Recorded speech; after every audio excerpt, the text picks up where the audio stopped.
On it.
So, the Scarlet Chorus and Disfavored are at each other's throats.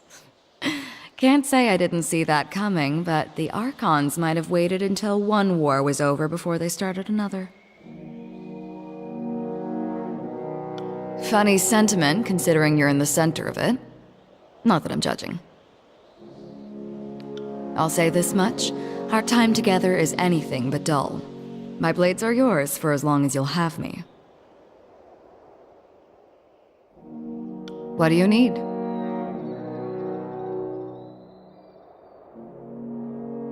What did you have in mind?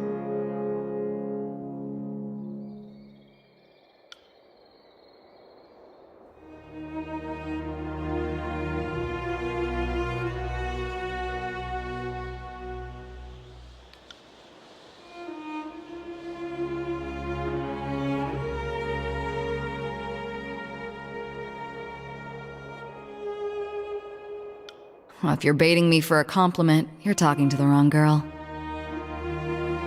I don't have a gang anymore, and I wouldn't throw in my lot with any of the killers floating around the Scarlet Chorus ranks. The fact of the matter is you're doing important work, even if you stumble and flail along the way.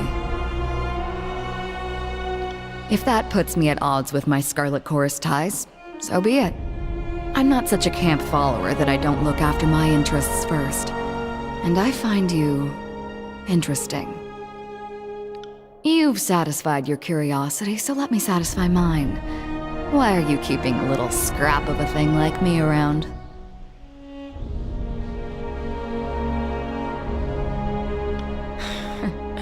I wonder what makes you so sure I won't cut your throat some evening just to hear you gurgle.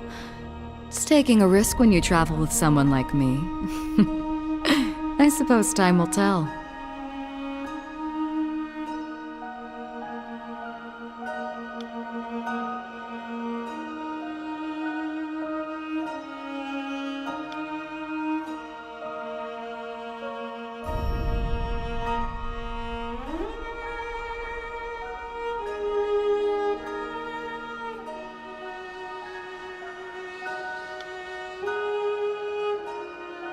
Go ahead, Fatebinder.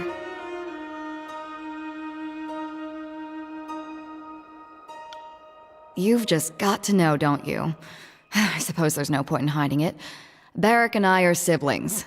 We share a father, if little else. I try not to think too much about some northern merchant dropping anchor in my mother's port, but it happened, and the fortunate result stands proudly before you.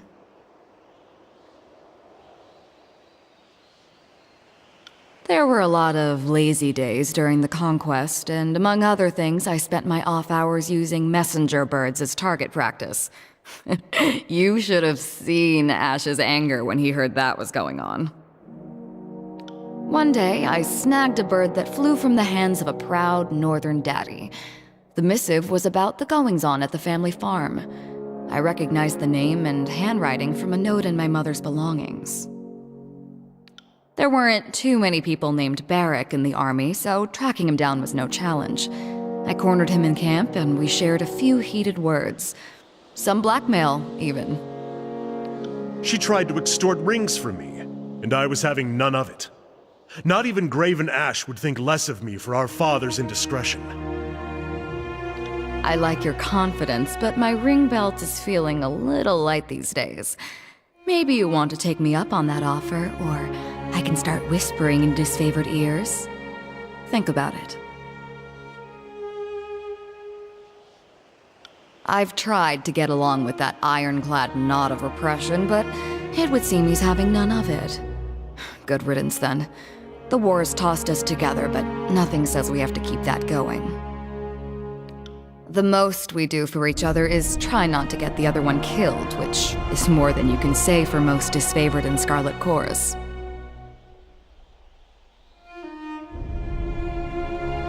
Well, Verse has a nasty habit of jabbering in my ear and making this war intolerable. I plan on parting ways and returning to the north at first convenience. My father will answer for his infidelity. Beyond that, I am happy to consider myself in every way unaffected. My superiors once accused me of having an impulsive streak, but I have worked to suppress it at every turn. When you go back home, send Father my fondest greetings and thanks. If he hadn't gone to ground on my mother's dry dock, I might not be here today. My heritage was a point of pride and distinction before I met you, Verse. Not that you would care. I've asked myself about that several times, but unfortunately I don't have what you'd call a definitive answer. The Northerners put a lot of meaning behind family and blood. Seems arbitrary to me, but I don't want to discredit it entirely. I told you about what happened to my Scarlet Fury sisters. The hesitation I experienced. Sometimes I wonder if that wasn't because of my connection to Barik. He's stubborn, regimented, everything I'm not. I suppose there's no telling for sure, but if I had to guess... Yeah. Sometimes I get messed up in my head, and learning I had a brother has helped me understand that better.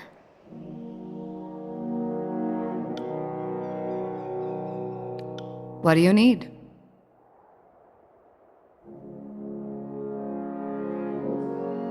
The thought has crossed my mind from time to time. During the many battles of the Conquest, we found ourselves standing back to back with enemies on all sides on more than one occasion.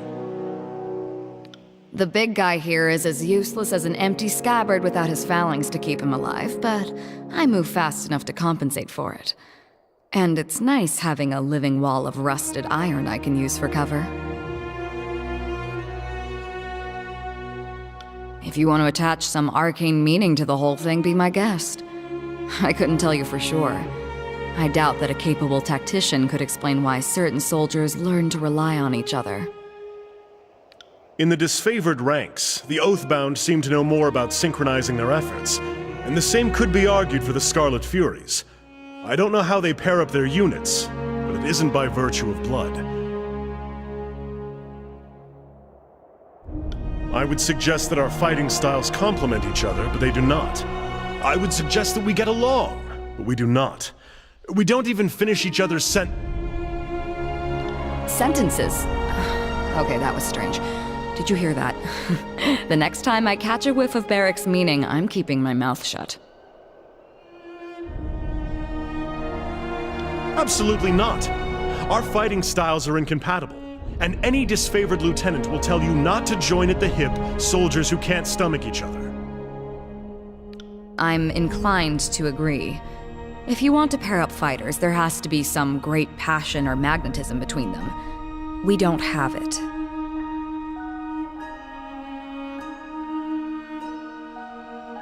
Now see here, Verse's temperament and unpredictable ways are an annoyance, but no challenge is beyond my skill.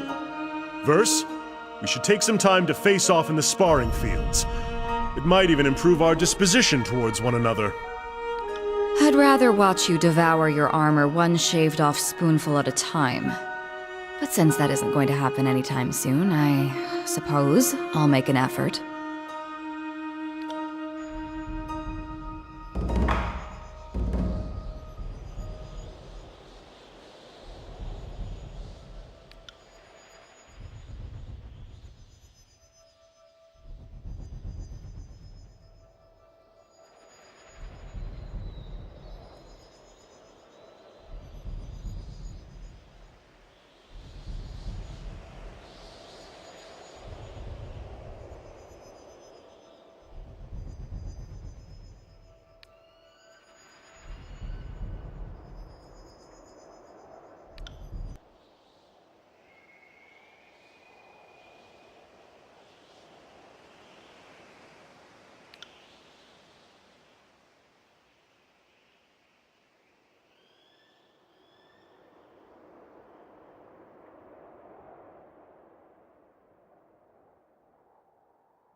And so, civil war divides the armies of mighty Kairos.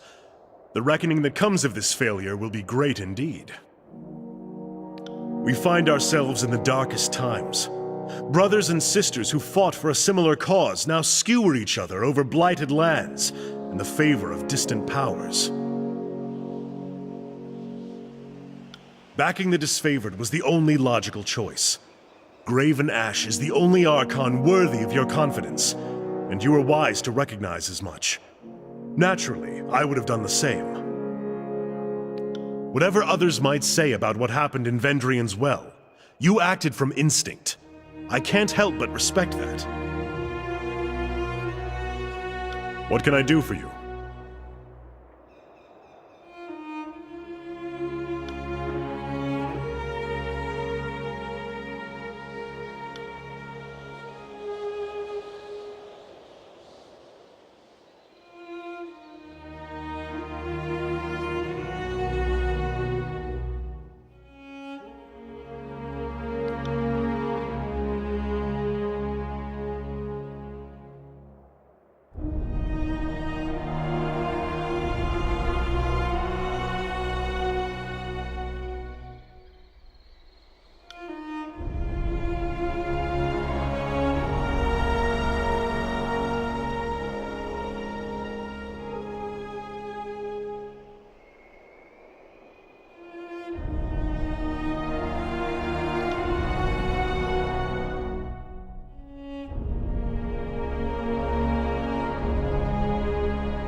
At least in theory, I'm supposed to be observing history and not getting myself wrapped into it. All the same, this is the thrill of a lifetime. Rarely does one stand so close to monumental moments in the making. If given the choice between a multifaceted hive mind of treachery and a surly old soldier, General Grumps is the wiser choice. It's patently obvious which Archon is truly loyal to Kairos. So, I must ask, are you planning on taking sides in the Civil War? Or do you have other plans? Dutifully spoken. It is Tunon's duty to arbitrate matters between the Archons, so this rift between Ash and Nerat certainly falls under his jurisdiction. And here you are, thrust in the middle of the dispute. No doubt the mighty adjudicator will be relying heavily on you to get to the truth of the matter. Whatever you do next, consider that many eyes will be upon you, for you have both delivered and taken away the Overlord's edicts, and few will know how to make sense of the latter. You are an exception the Archons cannot afford to ignore. They will likely aim to control or destroy you. Most of Kairos' edicts were either worded to end in a manner of the Overlord's choosing, or the edicts have simply continued in perpetuity. That's not to say there haven't been stories of broken edicts. They're just uncommon. The oldest is, I think, Golbraith and the Edict of Sorrows, and that tale dates back to around the year 110. Aside from you, the most recent was the Edict of Twisting Grasses, back in 380. In all these stories, Kairos' edict very clearly gives its victim a single way to escape, and someone manages it. What's never happened is the pure abatement of an edict, like using a spell of warding or cancellation.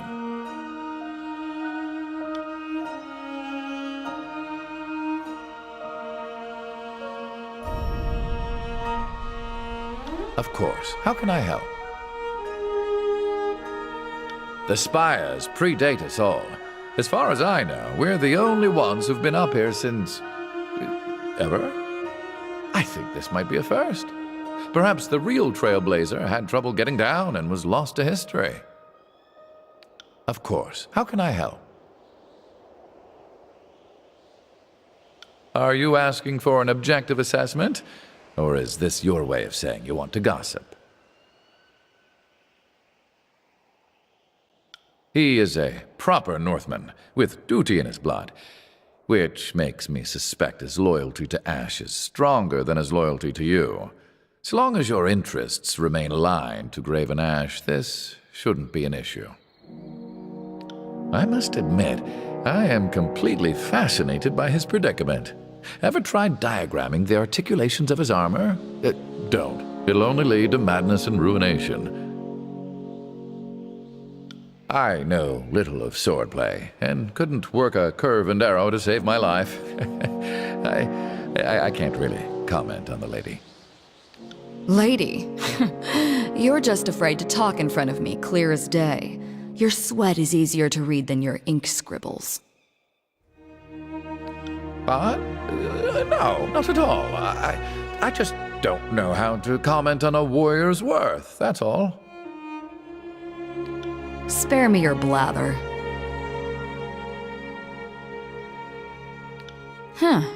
Think that, do you? Didn't know you had such swollen hope for me.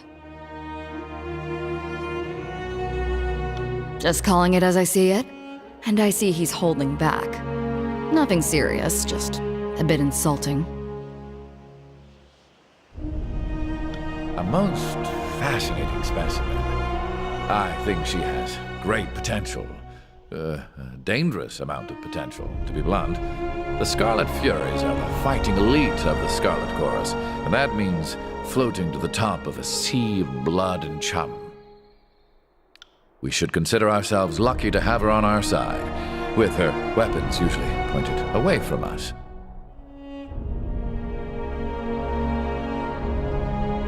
Good tidecasters stay underwater.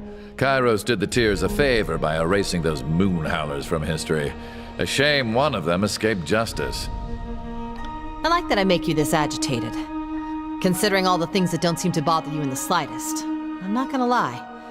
I'm kind of getting off on how much power you're giving me here. And then there's your coquettish act whenever someone calls you on your teeth. I'll be the one ready to tangle when, not if, you decide to pounce.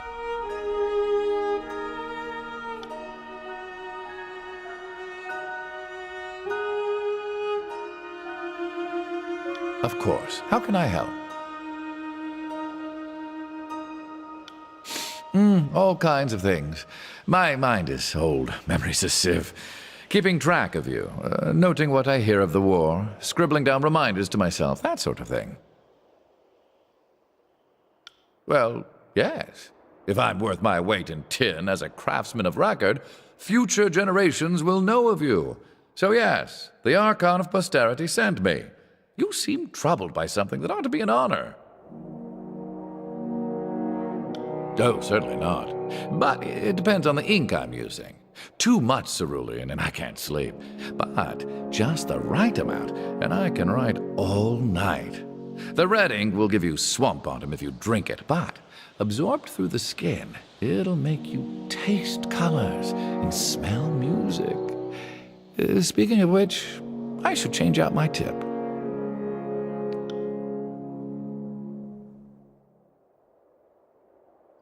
I use 3 kinds, sepia, cerulean, and a red that's never the same shade. My recipe needs work. I like having 3 colors, but they also provide different, states of mind for writing. Do you have something to hide? Do you want your actions forgotten? Either way, if I actually survive following you and make a cogent text out of this ramble of notes, well, if that happens, and you hate it, you can torch the pages.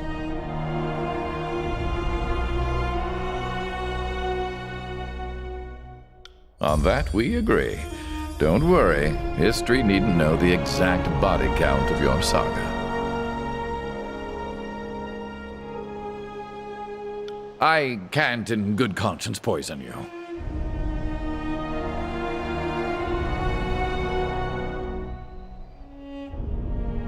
Oh, fine. The things I do to educate the youth. Here's how it works. The Reds give you a brief bout of synesthesia, great for writing music. Cerulean can unhinge me a bit, but it blocks out the cramps and anxiety.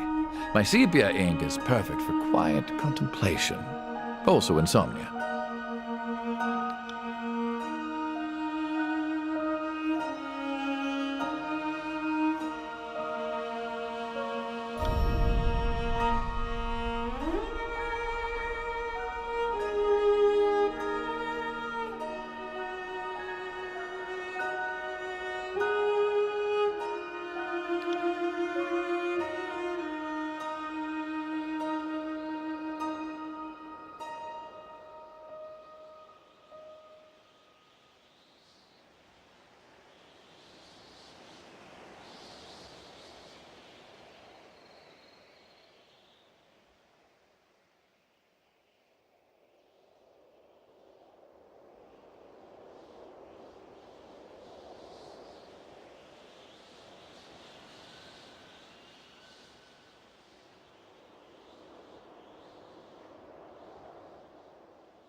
Feel anything?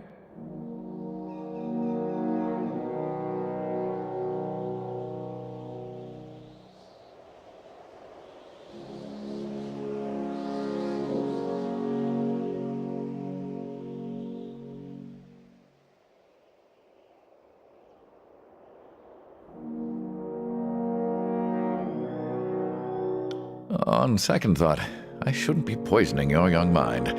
That should wear off in just a moment.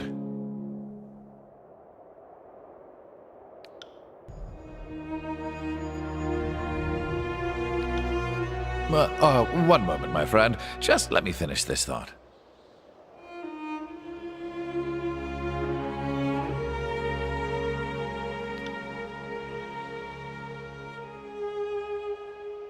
Of course. How can I help? All kinds of things. My mind is old. Memory's a sieve. Keeping track of you, noting what I hear of the war, scribbling down reminders to myself, that sort of thing.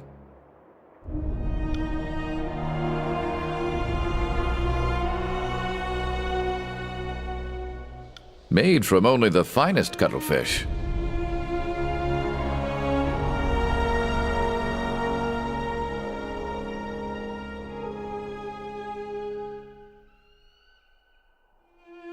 What do you think?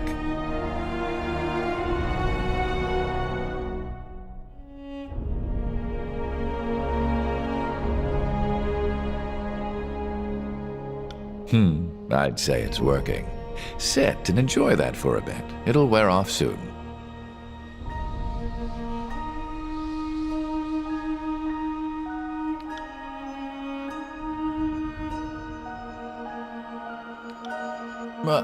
One moment, my friend. Just let me finish this thought.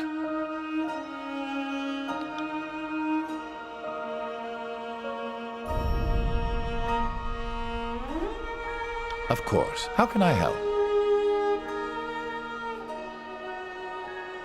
I am nothing if not a semi-reliable font of knowledge. What did you want to discuss?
I am nothing if not a semi-reliable font of knowledge. What did you want to discuss? And I'd be happy to oblige. Ever since the fall of the Vellum Citadel, it is hard to find someone with whom I can discuss such things.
Edicts are the strongest manifestation of magic we know, and they seem to violate all other lesser phenomena.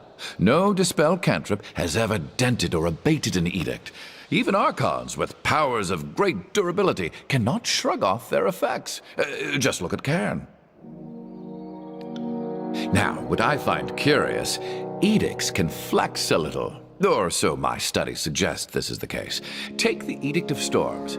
While the day it was proclaimed was the most violent, the actual radius of the storm has changed over time. But most will have none of my hypotheses on this matter. So, in my studies, some edicts resolve some problem of the overlords and then vanish into history. But the edicts that linger around, almost all of them begin to widen. Their effects become more intense. Here's the intriguing part. The older the edict, and the more that's written about it, the more the reports of that edict get more dire over time.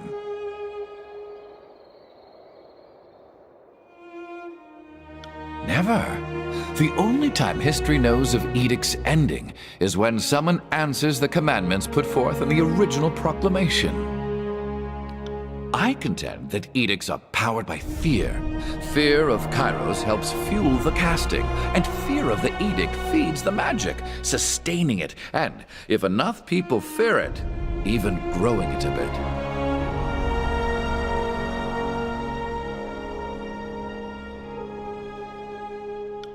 I thought just that. But wherever an edict is cast or has been cast, the land will always hum with a little background noise, if your ears trained to listen. If anything, it seems edicts add more magic into the world, not the other way around. Intellectual honesty demands that I study the matter more. If I'm correct, the more people fear and obsess over an edict, the stronger it becomes. Anyway, another study for another time. And I'd be happy to oblige. Ever since the fall of the Vellum Citadel, it is hard to find someone with whom I can discuss such things.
And I'd be happy to oblige. Ever since the fall of the Vellum Citadel, it is hard to find someone with whom I can discuss such things. I've forgotten more than most blood chanters have ever learned. What do you want to know?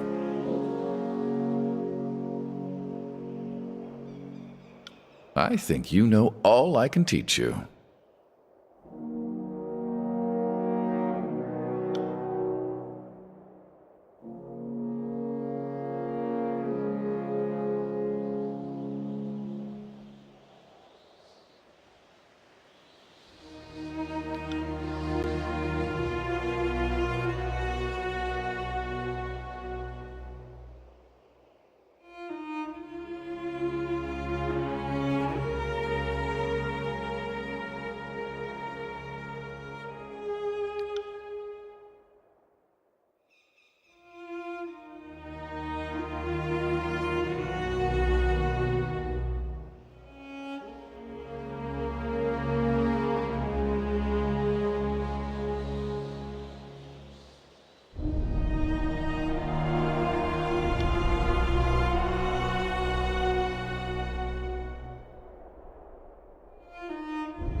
And I'd be happy to oblige.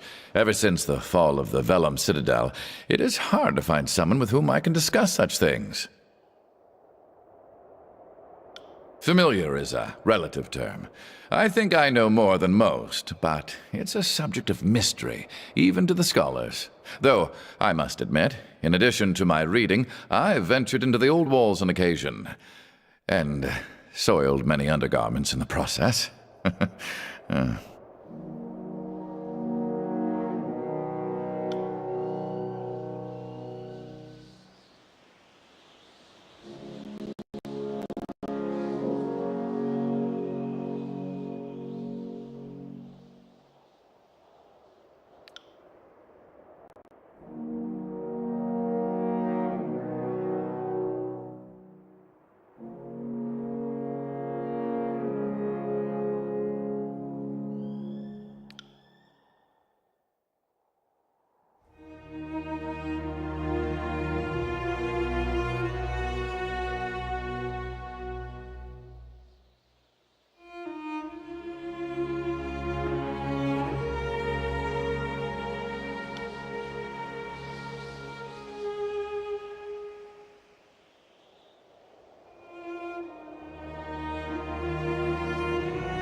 And I'd be happy to oblige.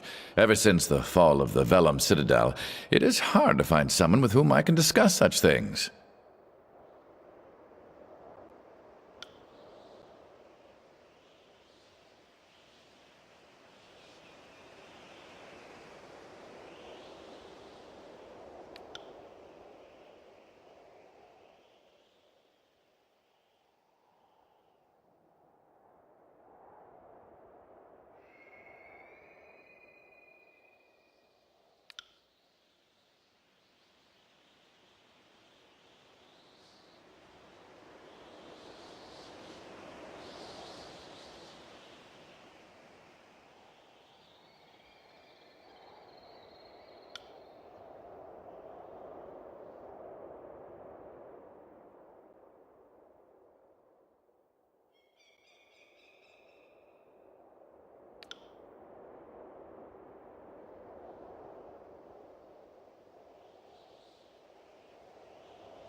And I'd be happy to oblige.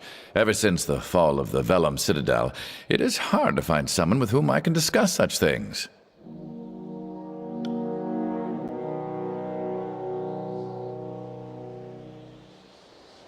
I am nothing if not a semi-reliable font of knowledge. What did you want to discuss? Well, you might want to ask a more soldierly type about the armies, but do you want to talk about the Archons or other mages?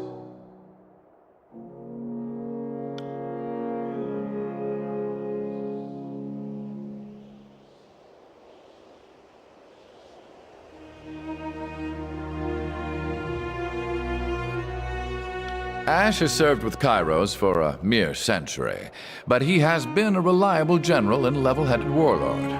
Certainly when compared to some of the more bloodthirsty Archons to serve under Kairos. I'm not saying the disfavored are merciful. I'm just saying I've read the stories of the Archon of Blood and know it could be worse.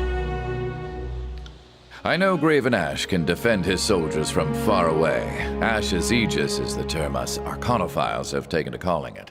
Not surprisingly, Graven Ash is beloved by his troops. I mean, if Tunon could mystically protect you from cudgels and sharp sticks from leagues away, you'd like him more.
Not the youngest Archon in history, but certainly one of the younger, and history has yet to write much about her. And if I happen to be the first to write about her, well, that will look nice for my legacy.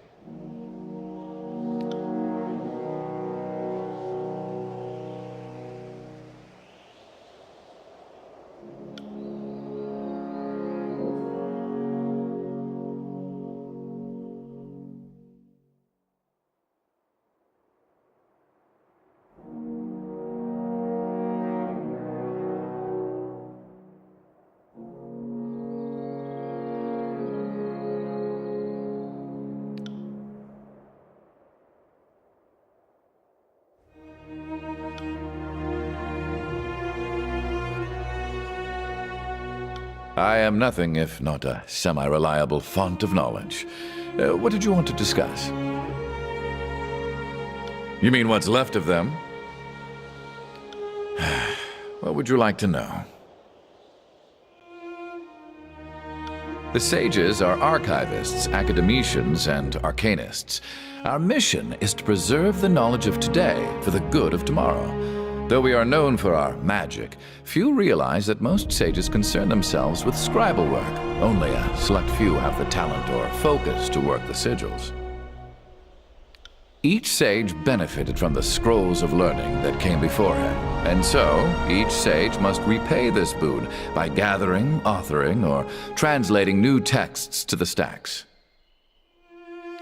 But all that's a bit generous. It's no secret that the sages were far more happy to add knowledge than to share it. Why, indeed.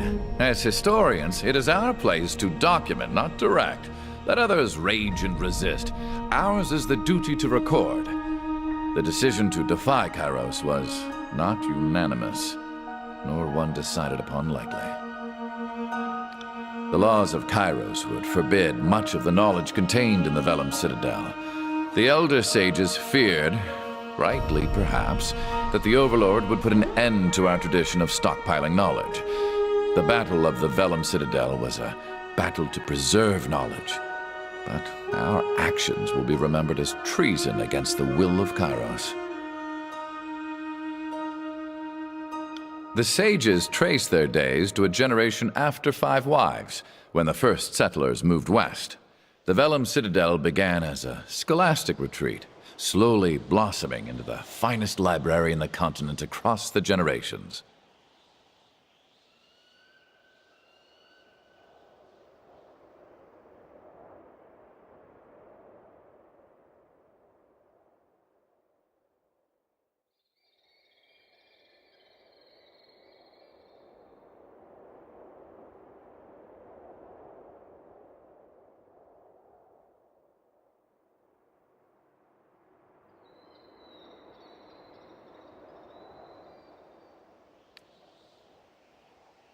The centuries fly by, and suddenly, the Vellum Citadel is the definitive archive in the tiers.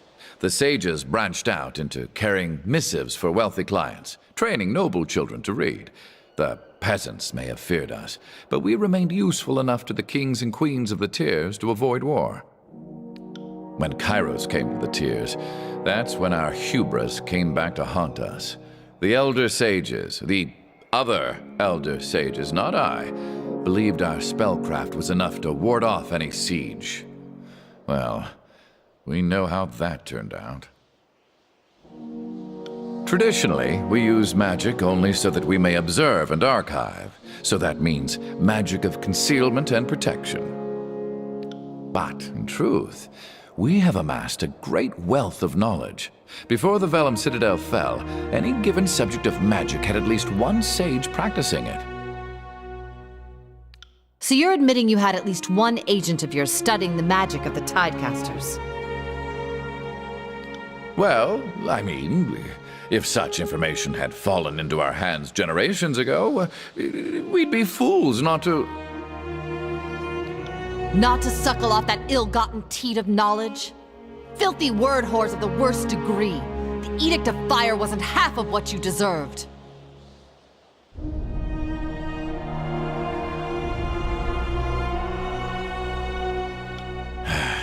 What would you like to know?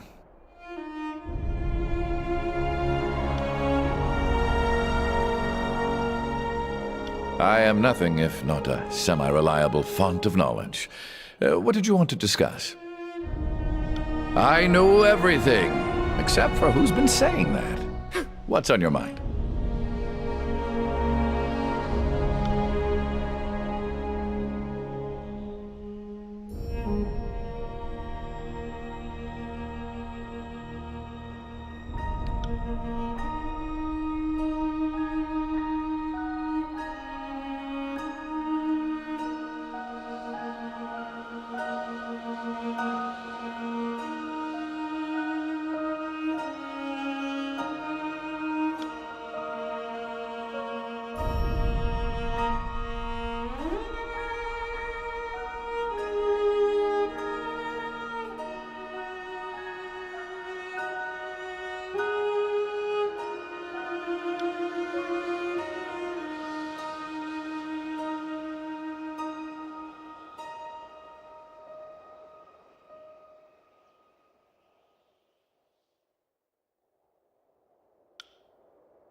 I know everything, except for who's been saying that.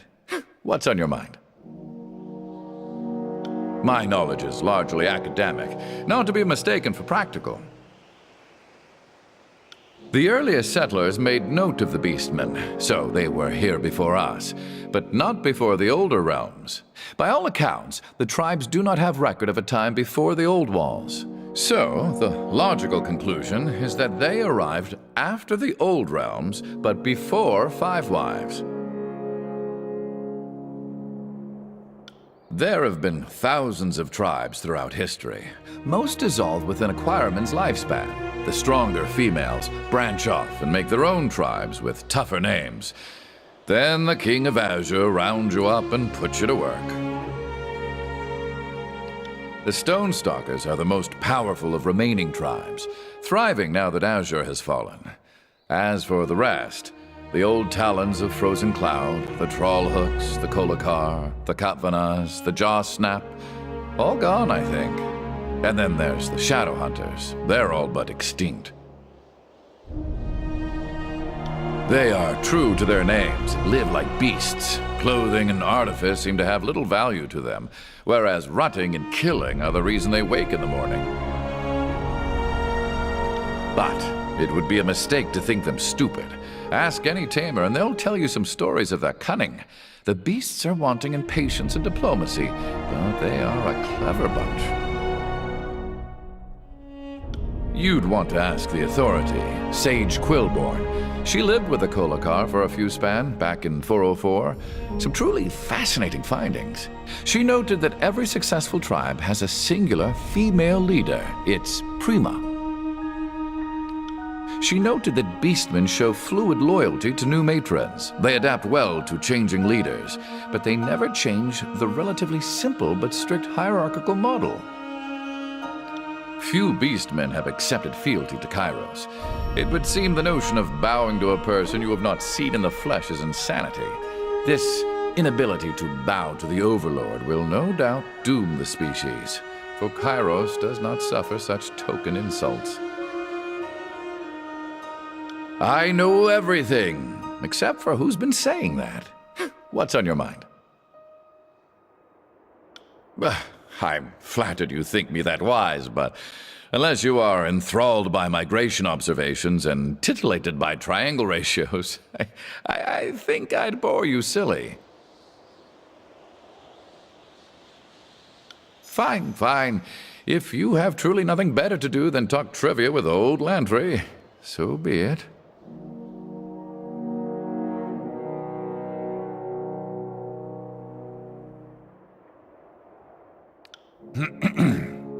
A Brief History of the Tears by Sage Lantry. Volume 1, Settlers from the East. Dry land! Came the cry from the prow of the ship. After months in the deep ocean, the pioneers of the Tears saw their promised land at long last.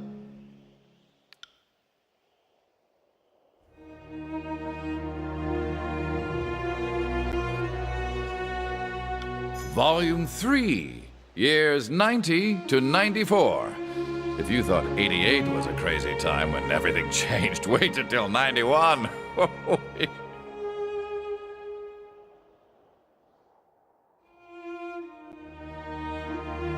Well, if you enjoyed that, you're going to love Ratios of the Sun. So, by using the shadow of a staff at noon as a starting point, I used triangles to show a relation.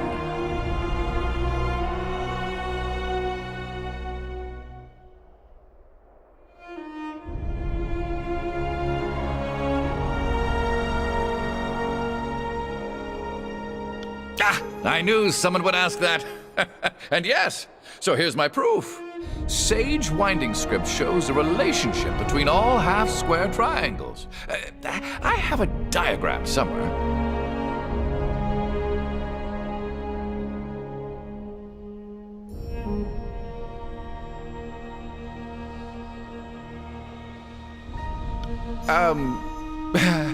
Yes.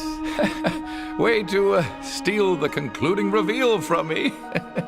But yeah, that's about the gist of it. Now, if you'll excuse me, I think my voice needs rest. Thank you for the rousing conversation.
Salutations, Fatebinder.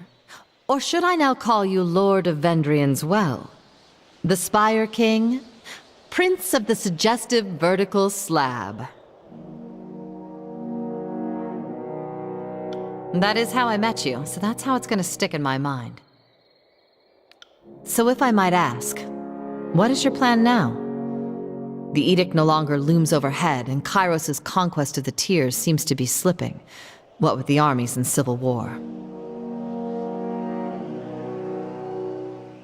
I would counsel you to do just that. I'm sure the events of Vendrien's Well are best explained from your mouth to Tunon's ears. Furthermore, I'd guess the Archon of Justice would want to know your take on the Archons and their divide. My first suggestion would be to build a boat. Something durable, and take our chances on the high seas far from Kairos. I have a second and more practical suggestion. Look to the horizon and slightly up. By that I mean the other spires. We should see what's atop the others. Otherwise someone else might look first. Queens and kings of past ages have claimed the spires in the sense of, hey look, I put up a scaffold and hung a banner 1/10 of the height of a spire. But that's nowhere near the same thing as what we all just saw. So I say, let's see if the other spires react to you the same way this one does. If we don't, I'll take that as your way of saying you suffer from debilitating acrophobia. Then you have my full support. The Scarlet Chorus has grown in the years of conquest. Among the Horde are Tearsmen fighting because they felt there was no choice, as well as Tearsmen fighting to watch their homeland burn. It pains me we will have to slay some of the former. Well, short of Tunon giving you orders on pain of death, you have the luxury of acting on your own volition, though the Scarlet Chorus are likely to come for you.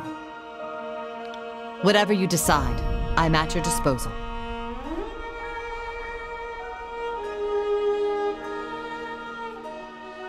And I am thankful to not be a bloody pile of offal in Vendrien's well. Life under your banner will, I'm sure, prove most interesting. What is it you need? Now we're working with the disfavored. You want my advice? My advice would be to get close to Graven Ash and plunge a poisoned shiv in his ear. Well, if you're working with Graven Ash, give it your all. Offer to help the Archon of War with whatever he needs. The stronger the Legion, the weaker the Chorus.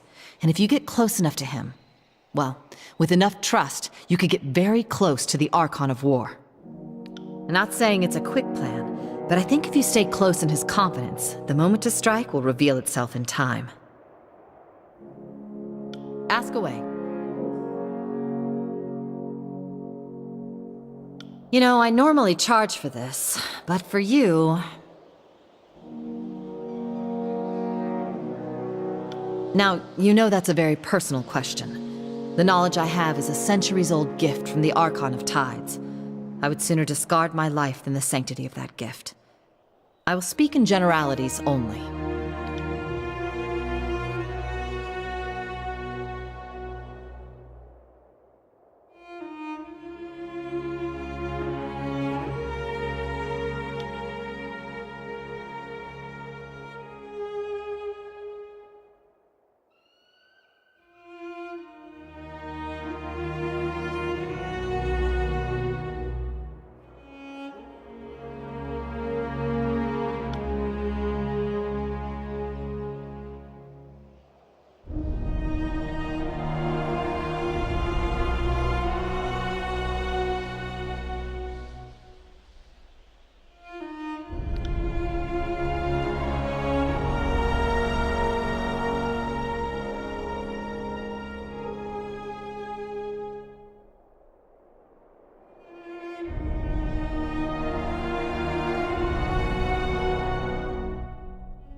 You know, I normally charge for this, but for you...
Ask away.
Well, I'm an accomplished liar, but I've no need to spin a tale about any of this. My husband, most of my kids, my parents. Kairos' thugs took them all. If I don't seem broken up, it's because I'm not. I don't feel such things anymore. I like to think of it more as well-refined rage. But amusing you noticed it all the same. Hate is akin to an acid, a poison of the heart that consumes most from within. And like any fluid, if you know how to hold it, you can apply it. It's a trick of the trade, I suppose. One's surges and dry spells of emotion are no different than the rhythms of the waves. There's a shared logic to taming both. Sadness, mania, rage. I suppose I have these things, but they're just humors in the blood to be pushed, needed, and restrained as the situation demands.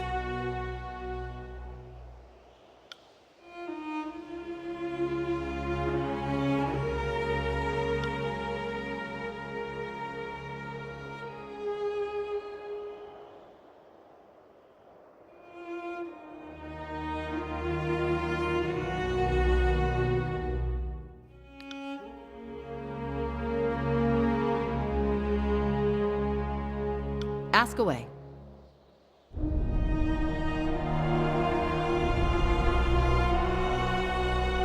We all know how to swim, and we all know how to fight. Most Northmen are lucky to make half that boast. What would you like to know?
Aside from the ones you slew?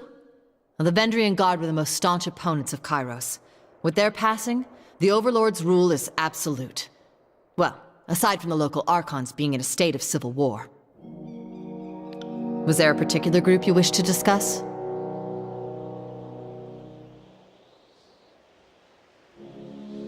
The Unbroken is the name of the military of the now-fallen realm of Stalwart. Every citizen of Stalwart was trained to fight, and all were expected to answer the rallying cry of the Regents, the ruling small council of the realm.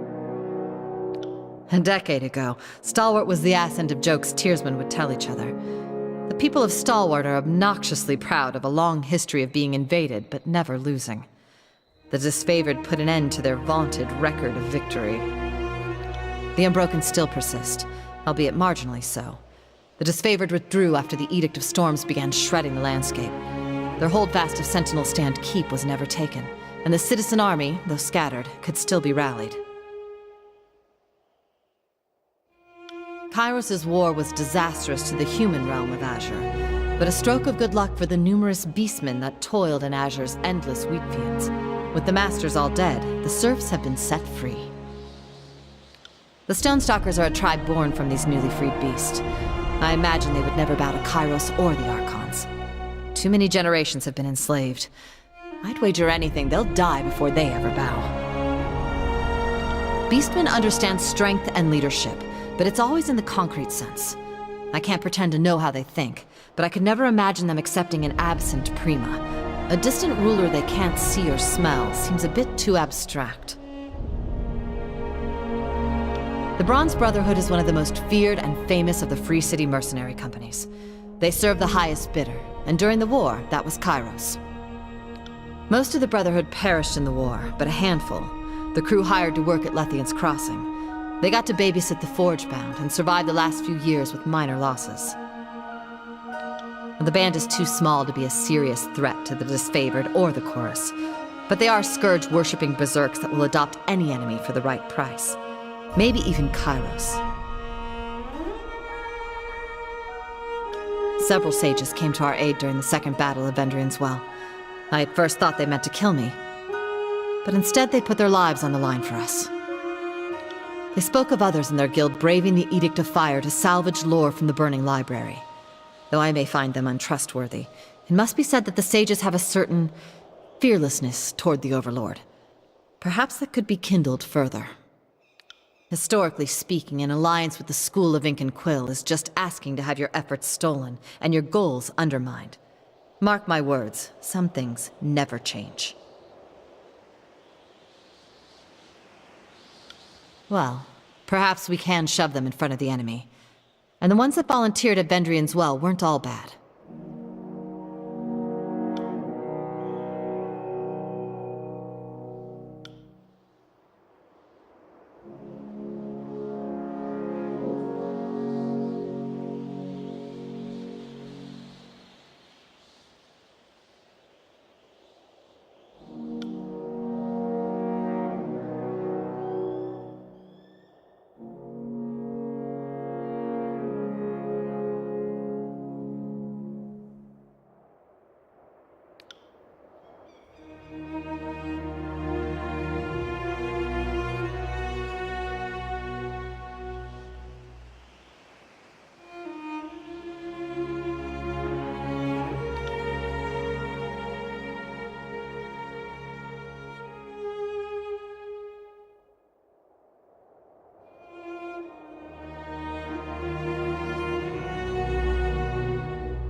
Ask away.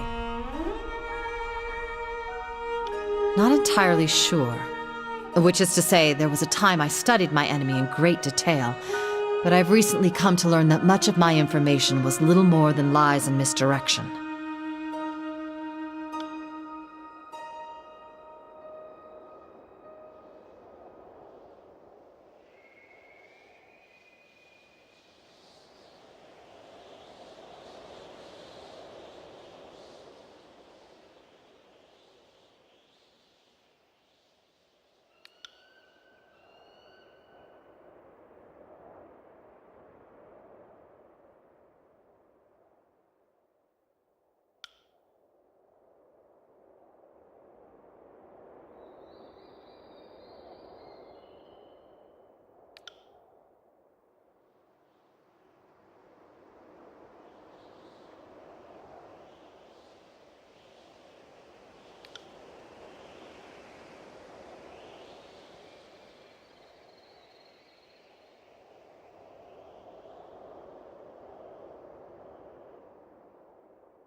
Ask away.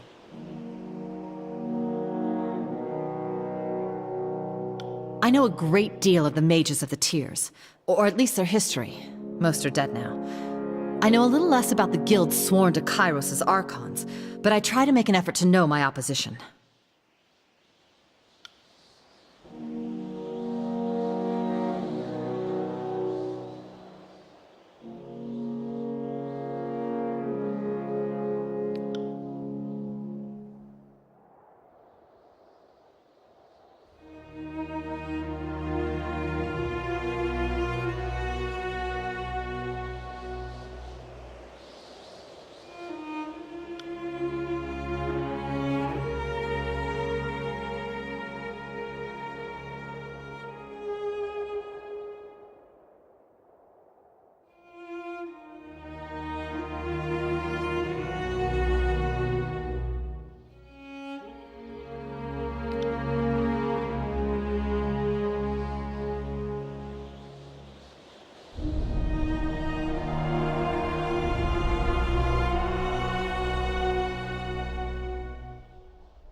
I know a great deal of the mages of the Tiers, or at least their history. Most are dead now. I know a little less about the guilds sworn to Kairos' archons, but I try to make an effort to know my opposition.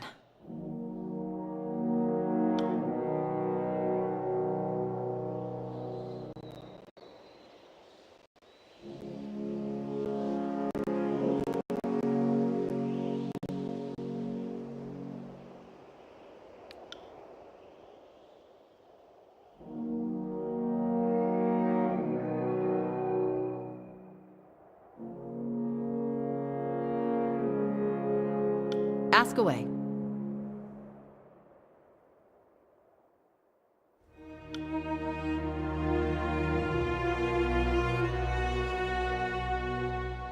My one concern with Barik is that he's still loyal to Graven Ash and not to you. Barik seems steadfast, faithful, and dependable. But if it comes down to you versus Graven Ash, therein lies the test.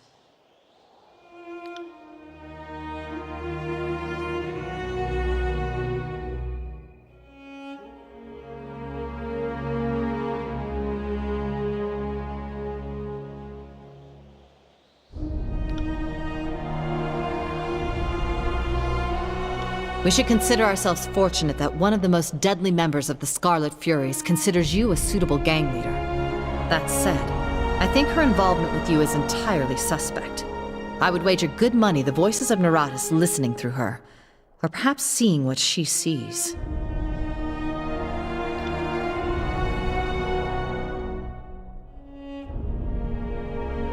Probably the only word thief I haven't wanted to dismember. Him? I'd merely play with an ice knife.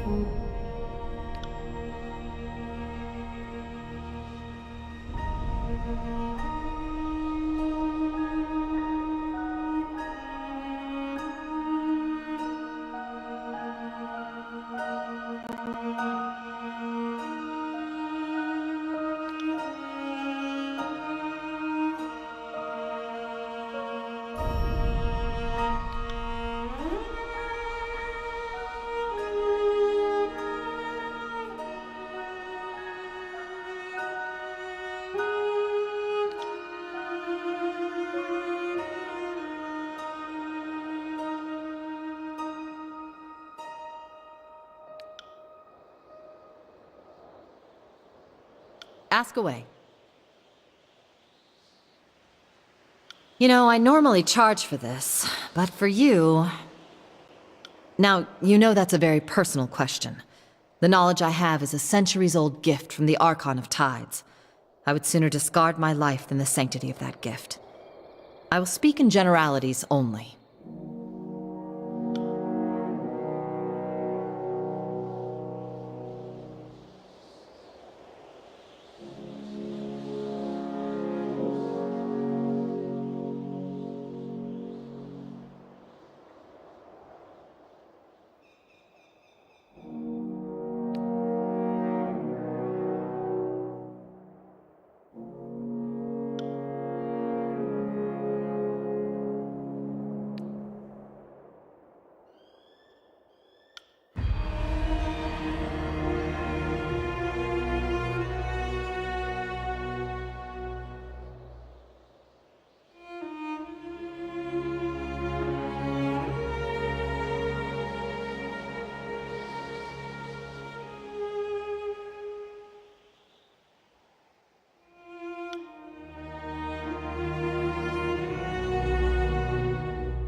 What is it you need?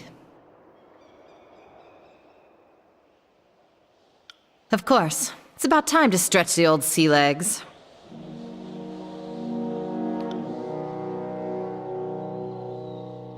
Goodbye to you too.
Right.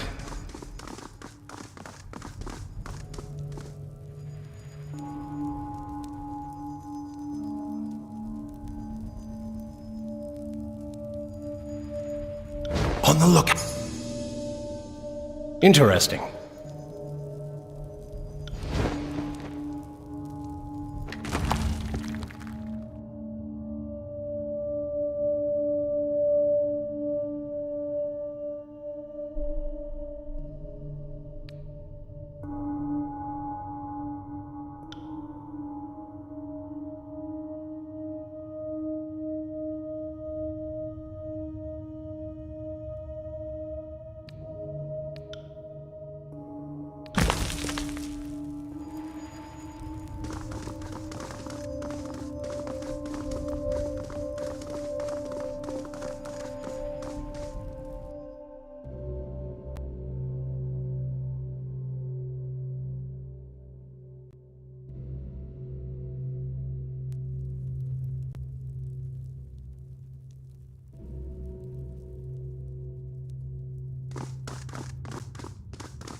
Spotted something.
Sorry, I can't.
See that?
Can't do that.